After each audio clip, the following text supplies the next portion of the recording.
గురువుగారు ఇంటికి ఆయుం కట్టడం అని అంటారు కదా! మనుషులకు ఉన్నట్లుగానే ఇంటికి కూడా ఆయువు ప్రమాణంగా ఉంటుందా? అదెలా? ఉంటుంది. ఇంటికి కూడా ఆయుర్దాయం ఉంటుంది. ఇంటికి ఆయుర్దాయం నిర్ణయించడం కోసమే శంకుస్థాపన అన్న పేరిట, అలాగే ఆ తదుపరి గృహ ఆరంభం, కూపము అంటే బావి, అదేవిధంగా ఇతర నిర్మాణాలు అన్నీ పూర్తి చేస్తూ ఒక క్రమంలో తీసుకువెళ్తారు. దీనికే ఆయము అని పేరు. ఆయము అంటే ఇంటి జాతకం అని అర్థం.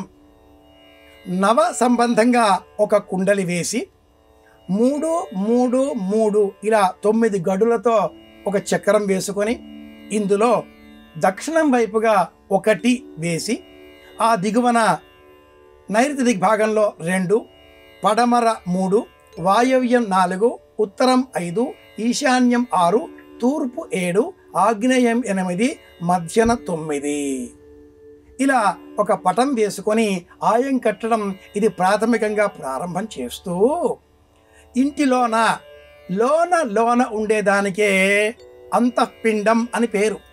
బాహ్యపిండం, అంతఃపిండం అన్న పేరిట క్షేత్రపిండం అనే పేరును కూడా స్థిరం చేస్తూ ఇంటికి సంబంధించిన మొత్తం స్థలంలో ఇంటి నిర్మాణానికై మనం నిర్ణయించుకున్న స్థలం, ఇంటి నిర్మాణం లోపల కూడా మళ్ళీ గదుల కోసం కేటాయించుకున్న స్థలం, గోడల లోపల స్థలాల నిర్దేశమైనటువంటి ప్రమాణం. దీనికి అర్వణం అనే పేరు కూడా ఉంటుంది. ఇలా గుర్తించి ఈ మొత్తాన్ని 9, 8 అనే సంఖ్యలతో భాగించాలి.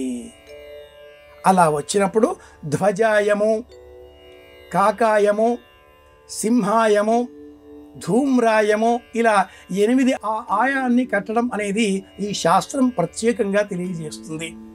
నిపుణులైనటువంటి వారితో సంప్రదింపులు చేస్తే ధ్వజాయం తూర్పు వైపున ఉండేటటువంటి అచ్చి వచ్చేటటువంటి గృహం, ఇలాంటి గృహాన్ని మనం నిర్మాణం చేసుకున్నట్లయితే 150 సంవత్సరాలకు తగ్గకుండా ఆ ఇల్లు మనకు మేలు కలిగిస్తుంది. కాకాయము అలాగే మనకు అచ్చిరానటువంటి ఆ ఆయం ఆ ఇంటికి ఏర్పడినప్పుడు ఇల్లు కట్టినా కూడా ఆ ఇంట్లో మనం ఉండకపోవచ్చును. నిర్ణయించేది ఆయము. ఆయము అంటే ఇంటి జాతకము అని కూడా వాస్తుశాస్త్రం తెలియజేస్తుంది. శాస్త్ర ప్రమాణాలతో జ్యోతిషం చెప్పే ప్రతి అంశం కూడా నిర్ధారణ చేసే అంశంగా మనం గ్రహించాలి.